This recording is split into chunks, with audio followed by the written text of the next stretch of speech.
Lamada. He will be starting soon. Oh, story time with Mr. Lamada, where all your dreams come true. Oh, he brings to life your favorite stories with a great big smile. You won't leave lonely, won't you start all the reading? I just can't wait to be hearing story time with Mr. Lamada. He will be starting soon. Oh, story time with Mr. Lamada, where all your dreams come true. Oh, he brings to life your favorite stories with a great big smile. You won't leave lonely, won't you start all the reading? I just can't wait to be hearing.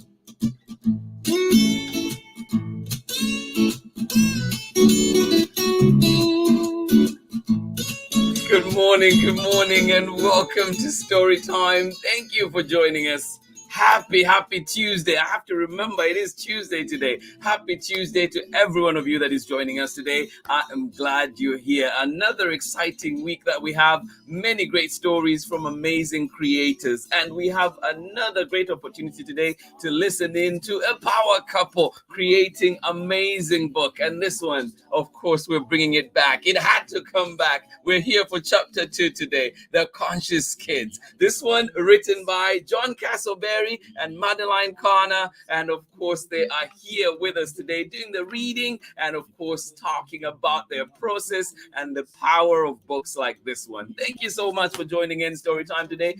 Please do let us know where you're joining in from and of course who is joining in with you. The more the merrier, and let us know please where you are, and if you have questions please put them in the chat and we will be getting to them as well. And of course even just saying hello to John and Madeline is great. Thank you so much for joining in Story Time. They're joining us from the Bay Area too, in Alameda. Thank you so much for joining in Story Time. Welcome.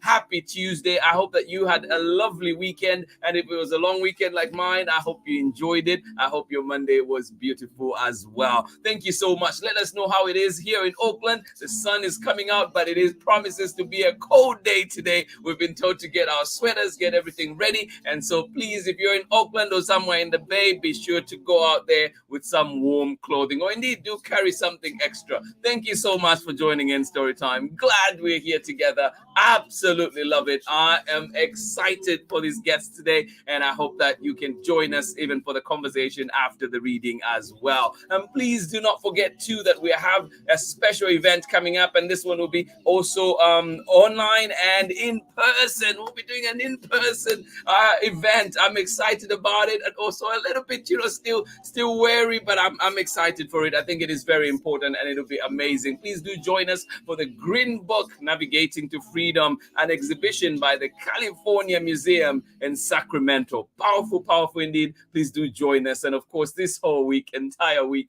is just amazing. But without much ado, please join me in welcoming to Storytime our guests for today. Oh my goodness, Madeline and John Casselberry. Welcome to Storytime. Good morning, Peter. How are you? Hi, Peter. I'm good. Please tell us about where you're joining us from today.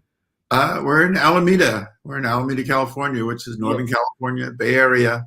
Yeah. Oh, that's awesome. No, thank you. And I was actually in Alameda last night for my soccer game. When we were talking, and yeah, so it's always a good space, and I love being on Pacific too. Just the little restaurants and cafes. I love that.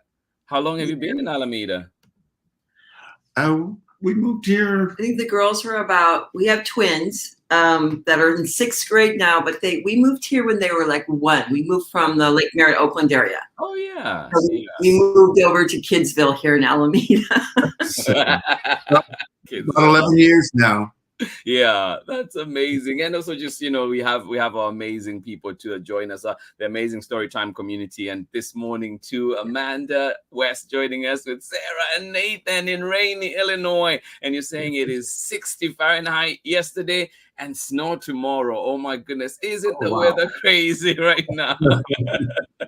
From the East Coast, I remember snowy mornings. Yeah. Oh my goodness. Yes. And then good morning to you, Deborah. as well. Deborah. I love Deborah. Thank you so much for joining in. And of course, Chriselle and Rocco and Clay joining us out in Long Beach, California. Thank you for joining. Good morning, Rocco, Clay, Chriselle. Good morning. Yeah. And with the sun there, you have the sun. Is it bright in Long Beach? Is it warm? Oh my goodness, I'm so jealous right now.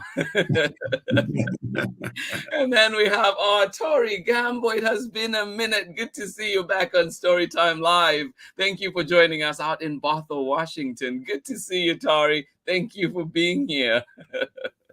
Awesome. So those are some of the people that we have here with us today. But we have this amazing book that you've both created, and of course you worked also with JERL Lowe's, which yes, love the illustrations. I want to hear too how that relationship came about, also how you connected. But I love this so much, and I can't wait for your reading, and also just talk about the power of this book. It's just such an amazing book. Thank you. Good morning to you, Rikia, as well. Thank you for joining us in Oakland. I'll see you in class in a little bit. Bring a sweater, Rikia. It is cold out there. And good morning to you, Pamela Cody in Natchitoches, Louisiana. Braylon, where are you today? Chad, good morning to you. Thank you so much for joining in Storytime. Well, let's get comfortable as John reads to us The Konscious Kidz, Chapter 2.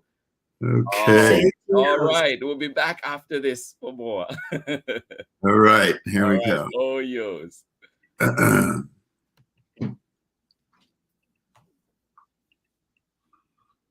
And we're good, John. You're good. The screen looks good over here. So, first of all, let me just tell you quickly. We have murals between each story, and this one was by Chris Shem, who goes by the name of Royal Dog, an amazing muralist and street artist out of Korea. And this mural actually is in Alameda. So let's go on with the story. So story number 2, Save Geos. It was another lovely day. Ivy and Lyric were on their way to meet their friends at Geo's Pizza Shop to plan their next courageous adventure. Just as they turned the corner to Geo's, Flacco came running up to them. He was quite upset.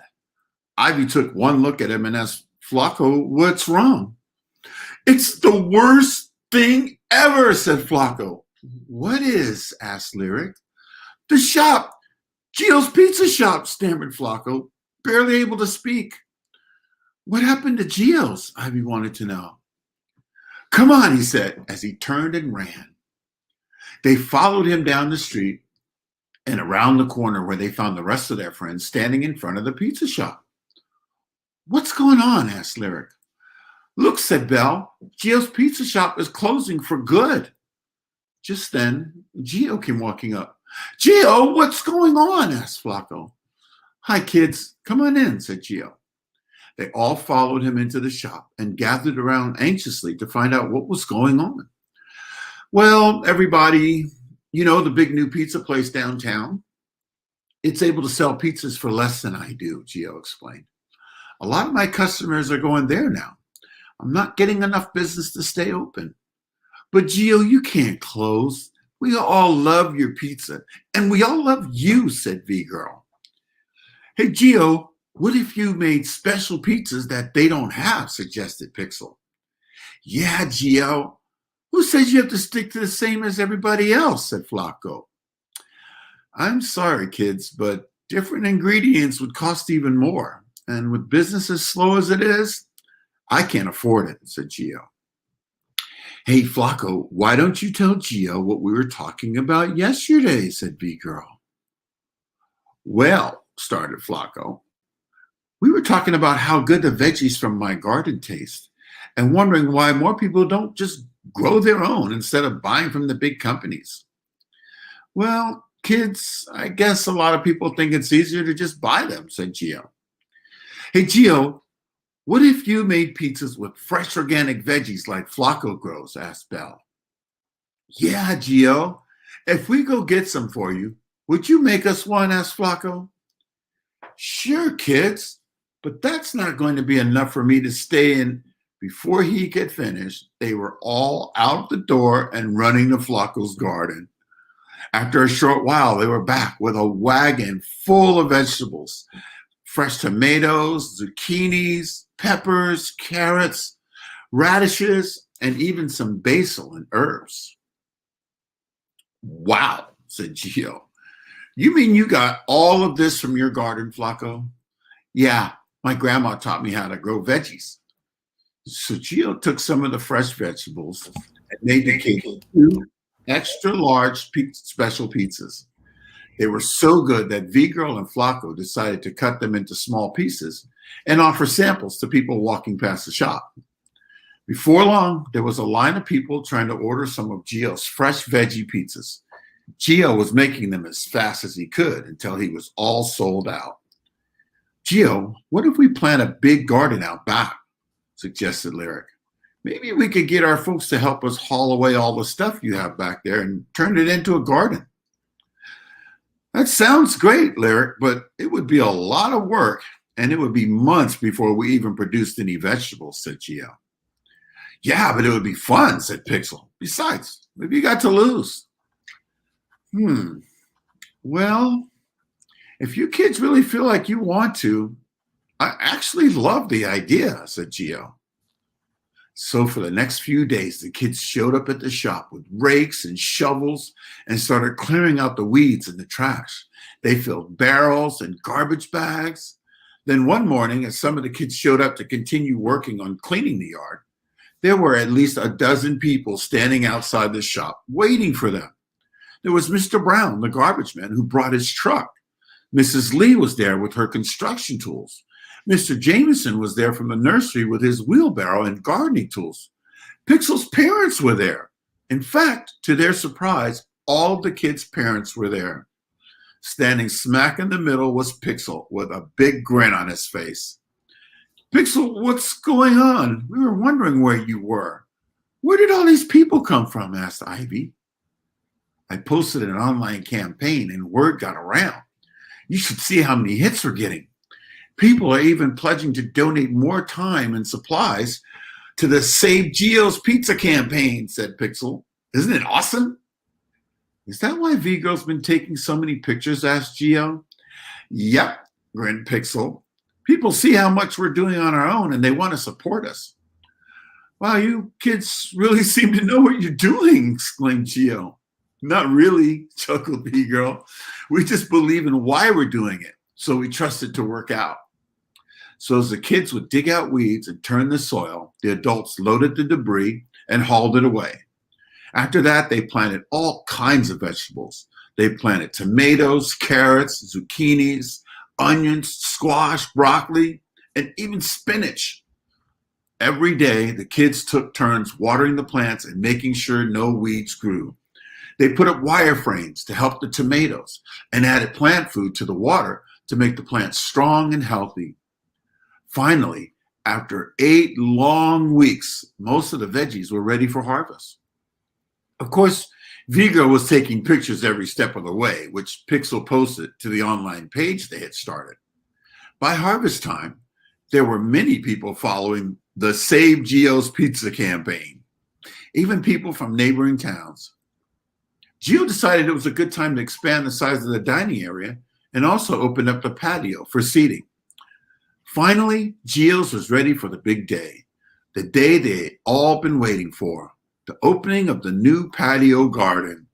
They put up flyers and posters all over town, and Pixel posted about it online. People came from all over. They were lined up outside, eager for Gio to open the doors. There was a salsa band playing on the patio, and Gio was making pizzas as fast as he could to keep up with the crowd's orders. Pixel was at the door welcoming everybody. Ivy and Lyric were showing folks to their seats, and Flocka was taking orders and suggesting different veggie combinations to people. Everyone was so excited. The Conscious Kids were the happiest of all as they sat down to an extra, extra large Gio's veggie special that Gio made just for them.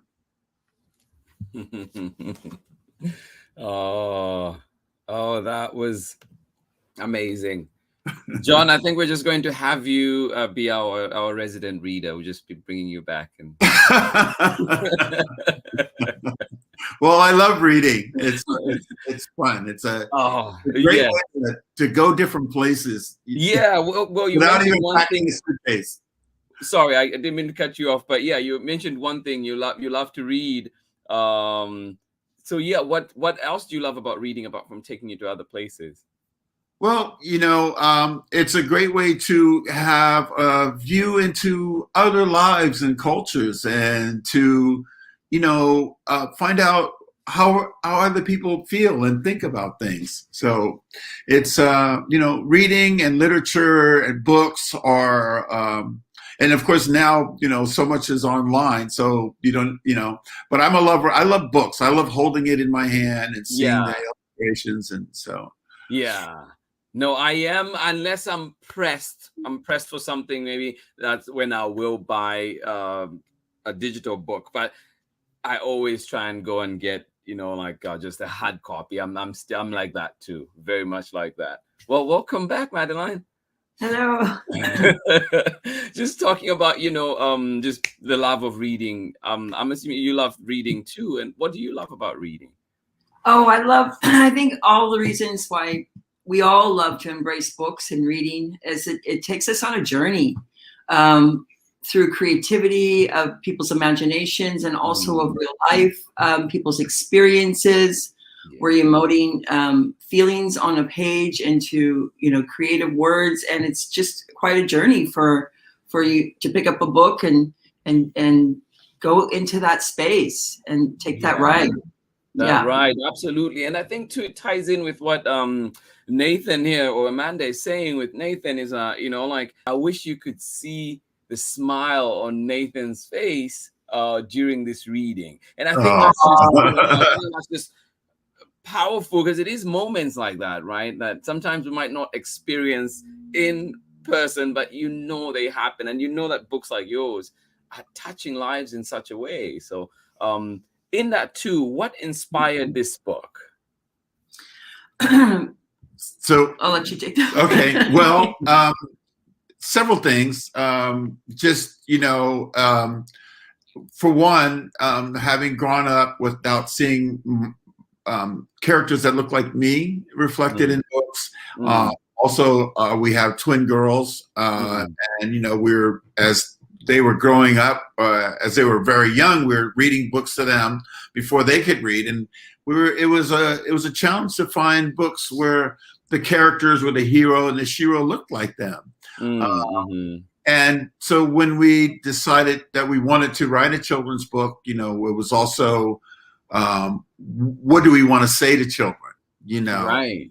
And so, because that's actually a really large responsibility. Like, what do you want to say to children? And this is an opportunity to speak to the children. And so this is why the message we wanted to say was that you're each different, you're each unique, you each have so many things in common. So there's embracing the similarities and celebrating the differences. Yeah. But we each bring something to the table that's needed in our family and in our community, and that there's no big I and little you, and everybody's important. Just like an orchestra, not every instrument plays at the same time or the same note or with the same volume, but it takes every single one of them to make a beautiful composition. And so. Yeah, no, I love that. And when you mentioned that music orchestra, yesterday I got to see happy birthday again, Felix. One of my friends' son had his birthday, and so we all met kind of in the backyard, and they were playing music. Everybody plays an instrument and stuff, and I had the you know, like just a little shaker, and I made my rhythm. I was like, I'm sticking with it. It was fun. It was amazing. I thought my instrument was the most important. I was just like, yes. But, you know, like, yeah, just saying like what you say there. And it definitely added flavor to the whole experience, you know. So. Not everybody just being like, you're taking me off key, man. No. But you know, like you mentioned that, you know, like this book, you mentioned seeing people like yourself or seeing yourself in books, right? You've created an amazing array here, both you and Madeline. It's just amazing. Can you tell us a little bit more about, you know, because it's been a while since we've brought the Conscious Kids to Storytime. They're back now. So could you tell us a little bit more? I don't know how you're going to split it, but tell us just a little bit more about this amazing group. Okay, so the Conscious Kids, excuse me, the Conscious Kids, the group of the kids on the front is 6 neighborhood friends from very diverse group backgrounds come together, just like any urban area in America or anywhere in the world. And, you know, kids join easily and connect easily by nature, right? Right. No matter what color of the skin or someone looks like, this is what the nature of children are. They play together. Yeah. And their organic representation of our 6 kids on the front is naturally occurring in our world, right? So what we did was we took from our daughters inspired 2 of the characters, the twins in the story. And then we, at the time, it was been a few years, it was a huge project and undertaking, and it took a lot to produce it. But they had a group of friends that they played with from younger years, and they looked just like this group. So we had literally had a picture of that group of kids, and our incredible illustrator JERL Laws took to his artistic ability and started to create this group. We also then developed backgrounds for the kids that weren't our own. In developing the characters, we took from our lives. I think John, did you mention Flacco? He's from Brooklyn, and Flacco was a childhood friend. I lived in South Korea for 5 years and in Thailand. And so I took from my community there and had them help me develop the character of Pixel. And we also, Lyric, the Irish American kid, a little bit like my nephews, but we built characters out of my background. And so each of the characters that we chose doesn't cover all of the different characters in the world, people in the world, but we did develop characters that we had a very close relationship to.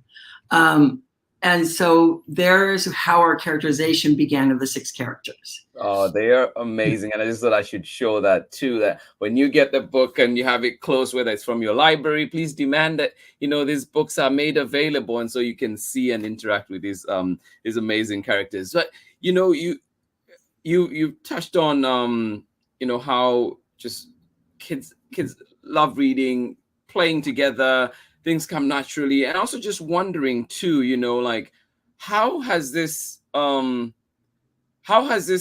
influenced your community or even your own kids at home? Because sometimes, you know, like they say, what's the saying? A prophet is never appreciated in their own hometown or something like that. So how do you think this has resonated with your own kids? That's a great question. It's a really good question. I think it's had a huge impact on our girls. As far as I think the times, you know, they're 12 now, but I think the times when we had begun writing the book, we were in some tumultuous times. The kids were at marches with us. All of the community was together in the Bay Area doing a lot. And so to be writing the book, and also they not only inspired, but they added so much. Many of their conversations between their friends, which were very advanced for their age at the time, which was like 7 years old, 8 years old, they really became involved in the process of making the book. So not only were they the inspirations, but them and their friends and the community inspired the book. So as everyone kind of grew with the making of the book, when it finally came out, I'll let John share, there were some really impactful stories. Yes. Through representation and also through the social emotional content we weave throughout the book. Yeah. We deal with some really big, important life issues, but the book is so fun and so creative at the same time. It supports, so it's not out of balance with too heavy or this or that. It's just a perfect balance, and the kids get to see themselves represented on the pages. And we did see impact. I don't know. Yeah, well, one of my favorites moments was taking the girls to school and walking through the schoolyard, and one of the dads who had just recently become a single dad stopped me, and he's like, "I have to tell you something." And I'm like, "What?" And he was telling me how he was reading one of the stories to his daughter, and how all of a sudden she didn't like she never would really wanted to talk about what was going on with her parents, and then all of a sudden she got really interested, and it opened up this whole conversation where, you know, for years she wouldn't talk about her feelings of her parents separating, and all of a sudden now she wanted to talk about everything that was going on, and he was just like, "So you did it." And I mean, that made everything, that moment for me, just, it was all worth it right then and there. Like I was like, okay, that's it, right? But there were other moments like where we would read to classes and the kids would identify with characters that didn't even look like them because they identified with their characteristics and personality, and or where they would see characters that looked like their friends. And so there was some really wonderful moments in reading to the kids that has happened. And on a personal level, you know, our kids watched us go through this entire process, and internalize the idea of becoming authors and illustrators themselves. And they write and they do art and they illustrate their stories, and which as a parent is of course amazing to see. So.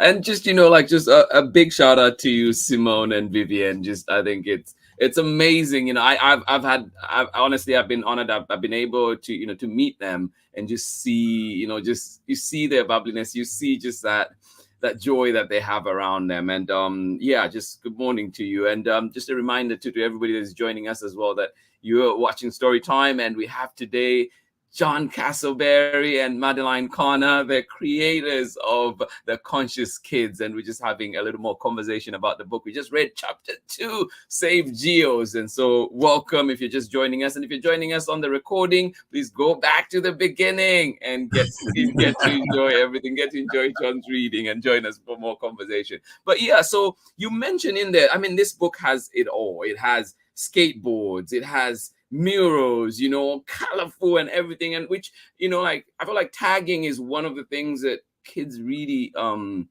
respond to or connect with. It's ever cool, you know. And so to tie that into your work, how did you meet, you know, the people you've collaborated with on this book? You know, to start with, JERL, and I hope I'm saying that name correctly, Lowe's, the illustrator, like how did you meet? How did that come up? And just, it's just amazing. JERL Laws. A very talented individual. He's so multi-talented, multi-hyphenated individual.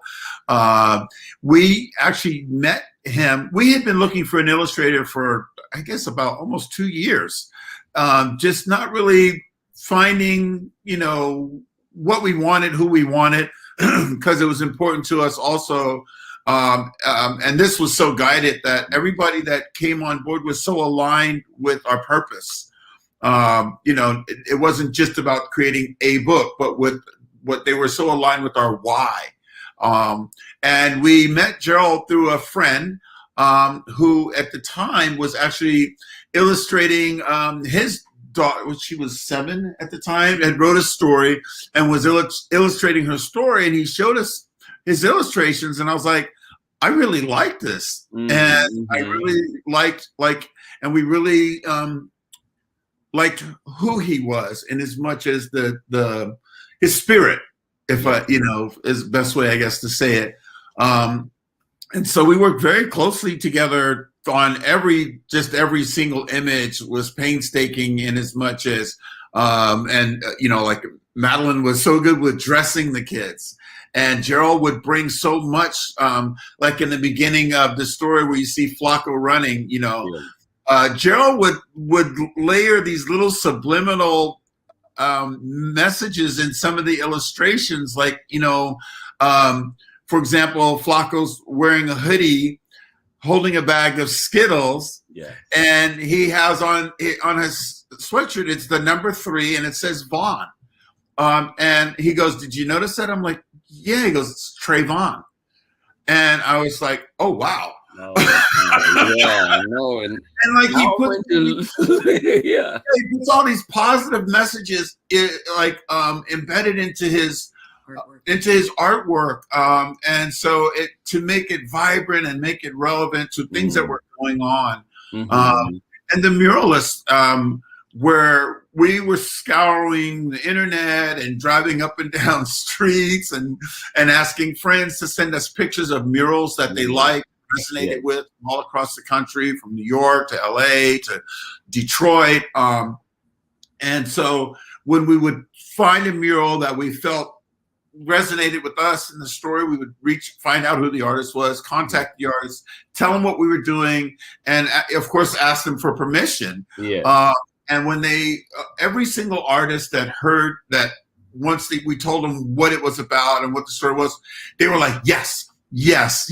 And so it was just, you know, it was in creating this project about community building, we actually wound up building a community of artists and illustrators and creators, and it was really quite a journey and a wonderful experience creating all of this. So yeah, no, and exactly, I think that's what Deborah is saying too. What a journey. And it's just amazing. I think in that vein, can you touch on, you know, can you also just talk a little bit about Free Planet Press? Because I know that, you know, you've gone through this whole journey, finding an illustrator, you know, reaching out to people. And you mentioned, Madeline, too, when you were talking, you said, this has been, it has taken us a long time. It took us a lot to create this. So, and here we are, you know, we have this amazing project that I appreciate, and I'm sure many others will appreciate out there too. And again, tying in with what Deborah is saying, books are a lifeline and safety net for so many kids. And you know, educators, creators, I think we're tapping into this. You know, you mentioned that dad, that family that you know gets to have a conversation with their child because of, you know, books. So how? Okay. I'm going to touch on that a little bit. It really has been a journey, and also the Free Planet Press part. But one little more part about representation. We were reading in some many classrooms before the pandemic and online too, and Zoom after. But I'll never forget, in the 3rd grade classroom, there was a circle, and an African-American boy jumped up at one point and just yelled, "Yes! Flacco! Finally, a character like me! Looks like me. That's the main character." And so that is why we never let go of our mission. And we knew that when we were reading books to the kids when they were 4, 5, 6, we're like, wait a minute. There's picture books with poems and things like that, which are wonderful. But where is the story behind, the backstory behind characters? Where is the depth with their lives, but contemporary characters that were contemporary, like you're talking about our artwork and seeing the kids in real life, and all the historical stuff is so wonderful. But we felt a lack of material that was at the chapter book level, and also where kids of color get to see themselves splashed in color across the pages as an older reading level. Because as you get into 3rd, 4th, 5th grade in chapter books, sketches. So when kids of color get to see themselves with every characteristic, and JERL was so incredible with the realism of that's what we wanted, realism for the characters, not to see cartoon characters, but to see themselves literally reflected in the pages. So what we did was we held on to that became our mission, is to not let go of that, and going and seeking out our script with our text with the big publishers. It became a thing where it was a little bit disjointed as far as the timeline, getting callbacks from it, and then having this move forward. And so what we didn't want to we wanted to create we had built from the big publishing houses, Barbara Janenten, our book designer, came from Chronicle Books. We had different people working from different agencies that came on as a side project, and then we built a publishing team. So out of people coming on board with wanting to be a part of this building of this community to build this project out. So what organically happened is we are Free Planet Press. We became a small press in that. So that was we were able to get into independent bookstores, indie bookstores, be a part of the grassroots movement in the community without just only being a self-published book. So we then became a published book by a small press. So that opened doors in other ways. And there's more and more people working from this avenue like we are, and we're collaborating with them. So that's how organically, with people coming on board and wanting to see this book through, with our passion about it, our passion project, we continue to build the press out. And so that's literally organically how Free Planet Press came about. We continue to forge ahead on our own with that. And as the series builds out, we'll see where that goes. But right now, that's where we are. Yeah, that's amazing. No, you touch on so many amazing things in there, and I swear I think you're looking at my notes over here. But one of the things I was going to talk about, you mentioned small presses, small businesses, and as we know too, there are also too many geos out there right now. With the pandemic and so many, so many factors. One of which is what is mentioned in the book. Whether it's, big franchises coming in and taking over businesses because they're able to do things, at a lower cost and just powering through these neighborhoods. So, for places like geos. Oh, first of all, too, let me just start. If you're listening in right now, please type in that small business in your neighborhood, that small bookstore, that indie publisher, or any business that you think we should highlight here, and we'll try and put it up here so people can know where it is and who it is, and just just to say thank you to them too. So please do that. Mine in Oakland, one of the places I go to all the time is Marcus Books. If you're around the Oakland area, Marcus Books. It's Black owned, and it is all books I get from there whenever I can, unless they don't carry it. But most of the times, we'll order it for you. So just Marcus Books, big up. And to everybody too, please send in those little businesses in your area. Feel free, John, too, to type in the chat. I'll make sure to put it up. But also coming back, how possible is it to save places like geos, or why are these places so important? Well, I think, for one thing, local businesses, they give back to their own community, in as much as when you support a local business, the money that they make, since they're local, they're spending it. They're spending their money locally. Yeah. They're most likely sourcing locally sourcing, their inventory.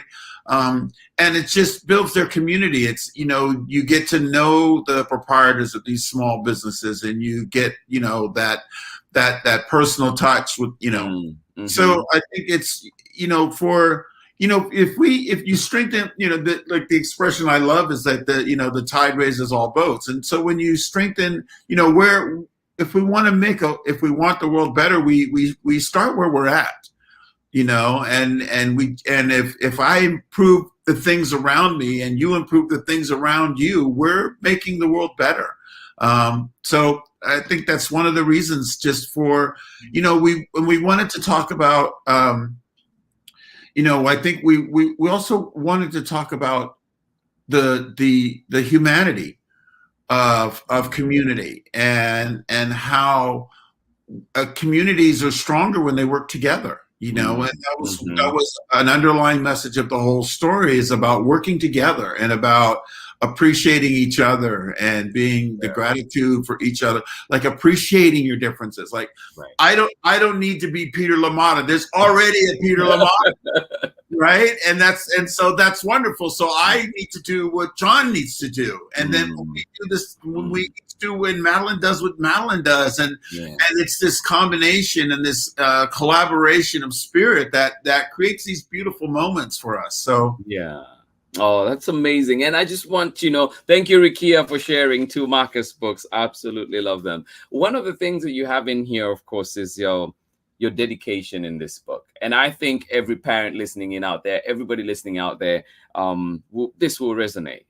But and it goes, this book is dedicated to Celeste Renee, Simone Isabella, and Vivienne Rose. Your lives have changed our lives.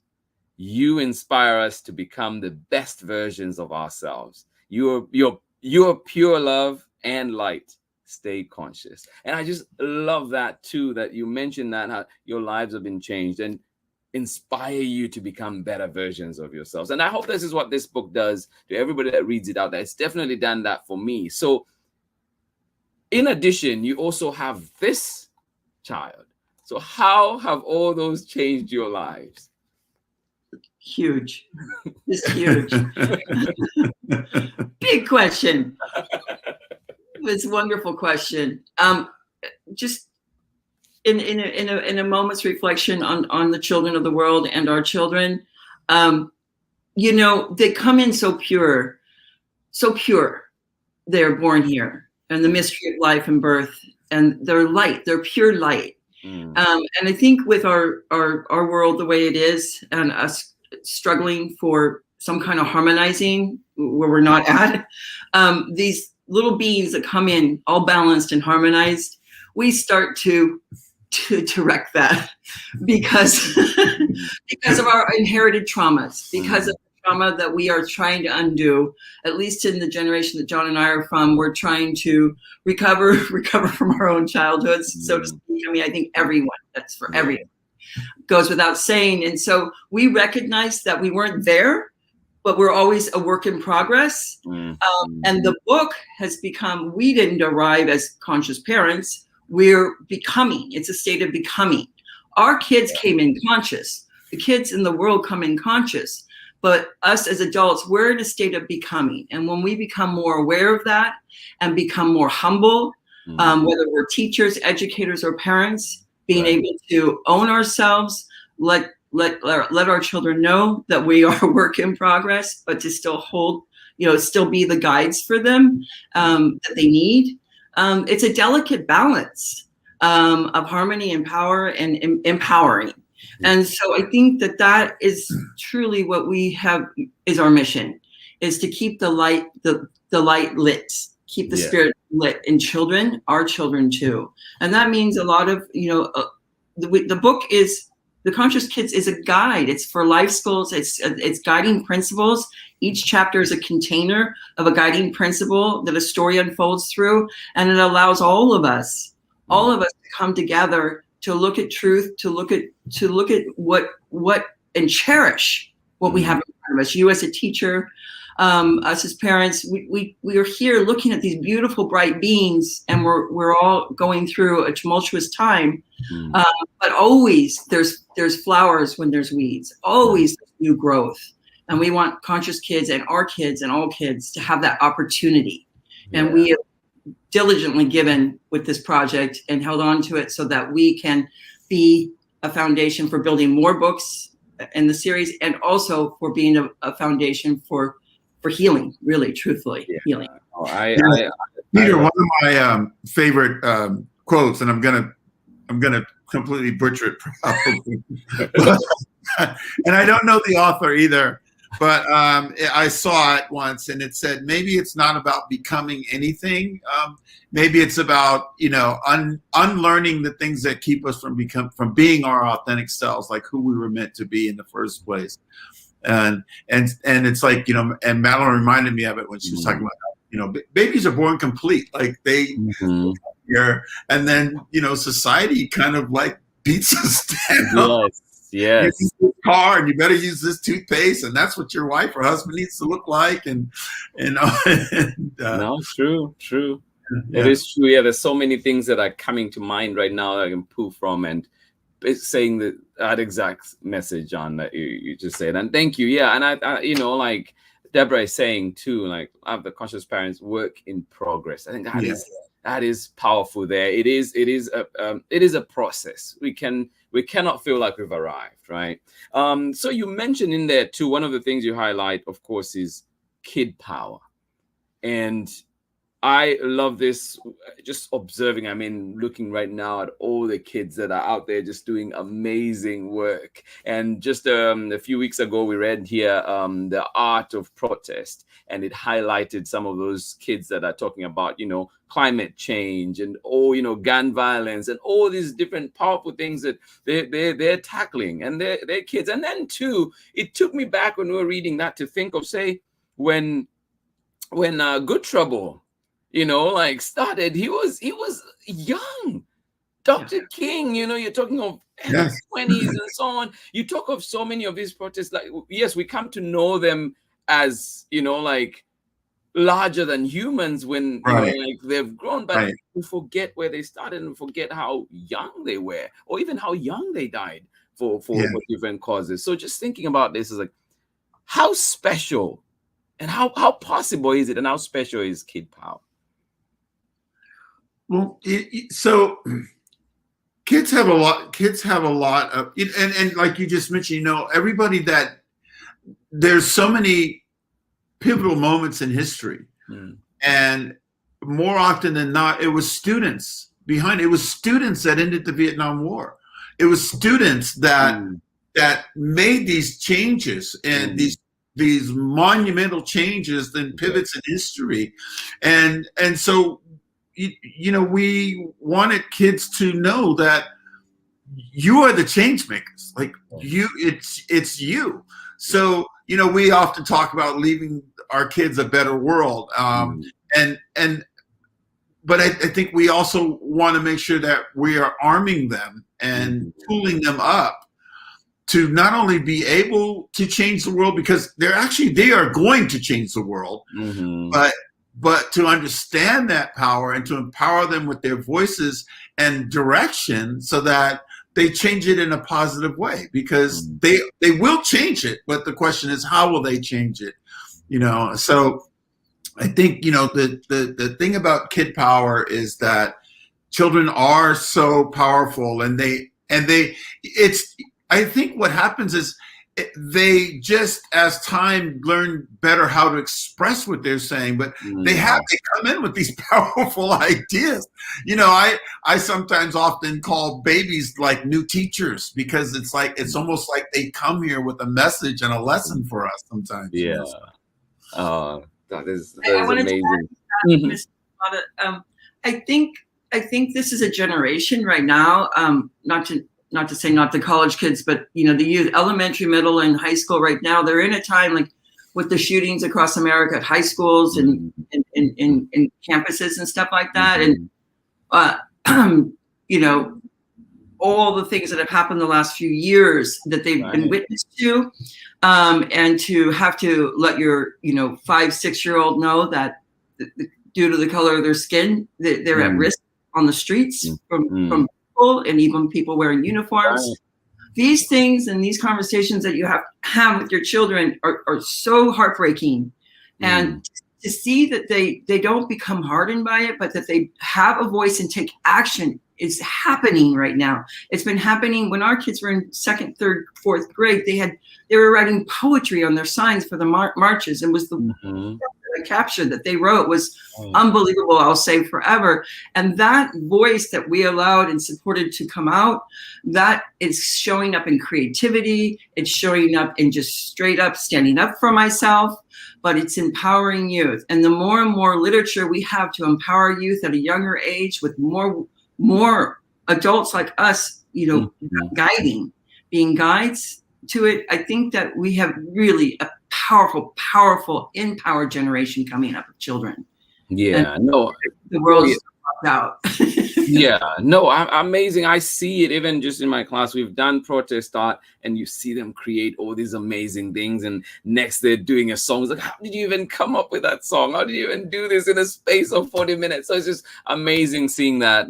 We've had OUSD right now, as you're following with Oakland Unified, you're following everything that is happening and seeing students from Oakland Tech, Oakland High, marching down to Broadway and saying, hey, we demand these things for our community. And so to see that power, you know, like, it's just like what Pamela is saying. We see huge evidence of kid power throughout our history, with, you know, books such as No Voice Too Small, The Smallest Marcher, Let the Children March. I don't know if you've come across those yourselves. And then, yeah, just, you know, like, these are things we're observing in our communities. These are little ones that we're observing doing powerful things. And I think to celebrate them in books like this, you know, it might not name a particular person. It might, you know, we have Flacco, we have V-Girl and everybody else in here. But there are also V-Girls and Flaccos out there in our communities that we see every day. And so I feel like this is an ode to them,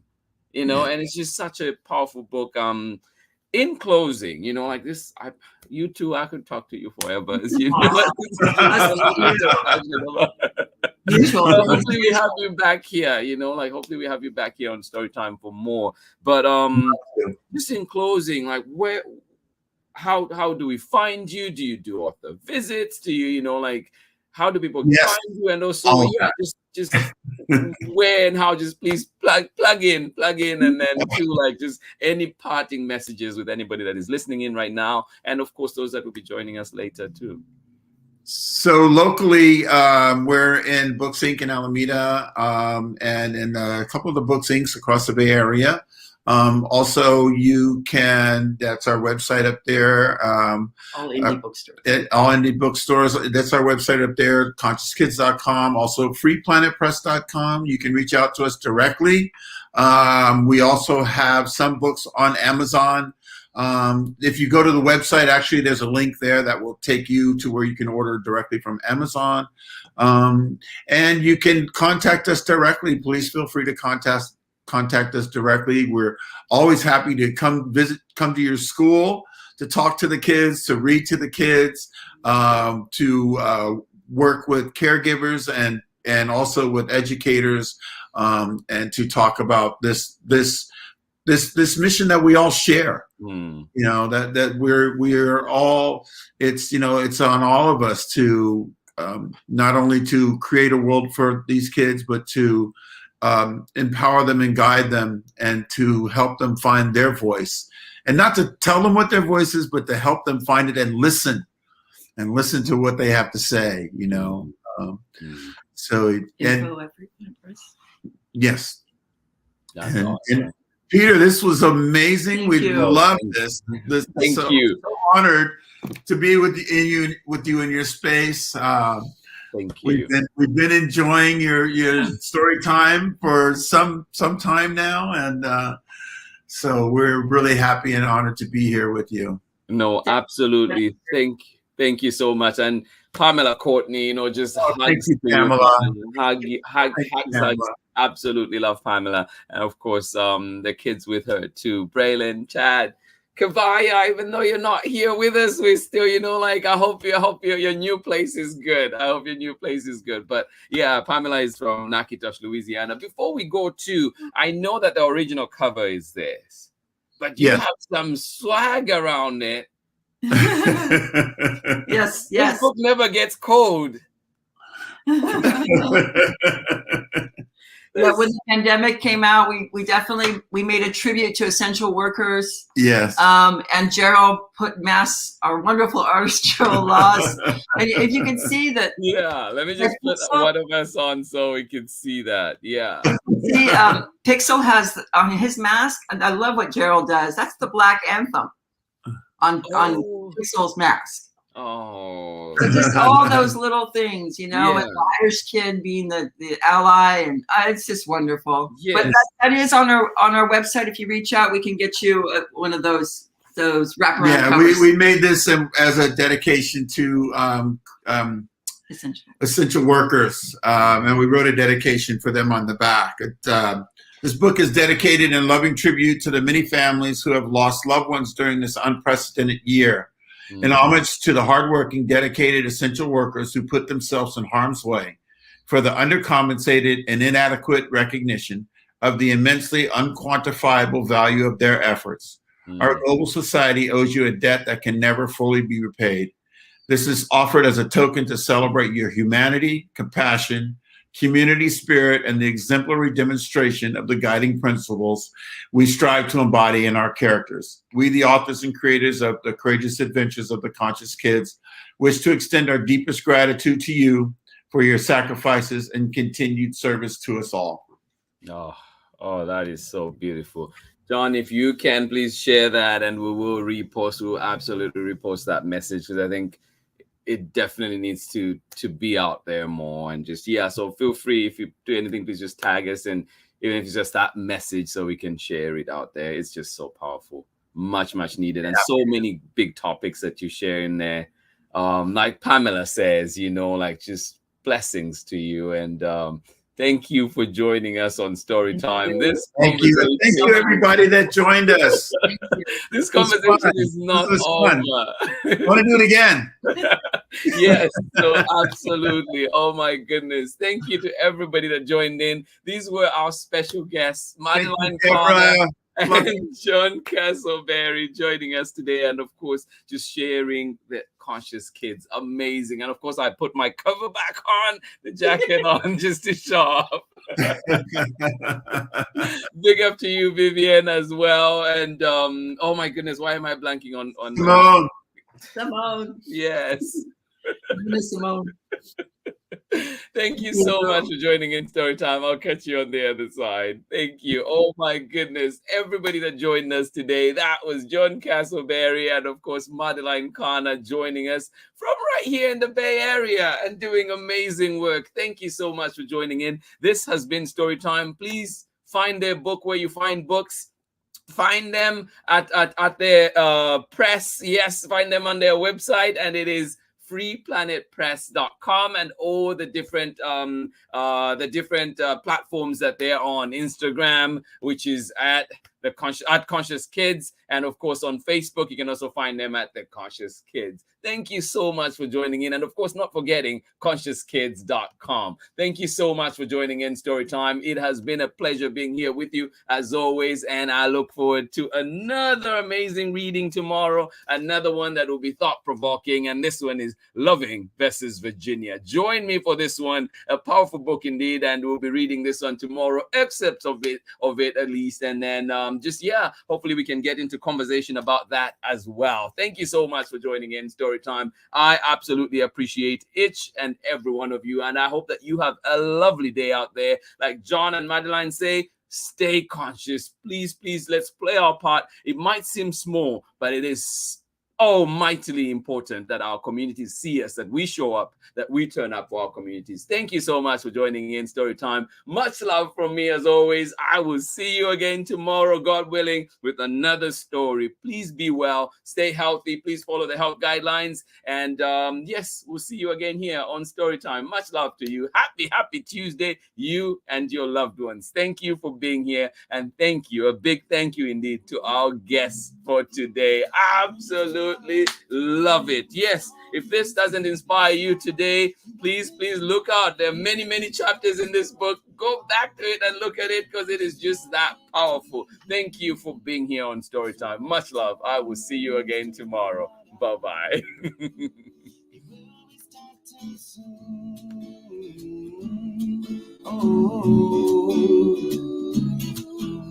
Story time with Mr. Lamada, where all your dreams come true.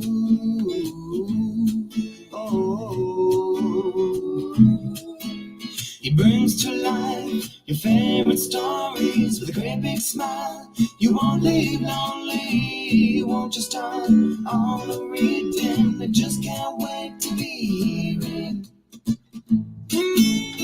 your favorite stories with a great big smile. You won't live lonely, you won't just start all the reading. We just can't wait to be hearing.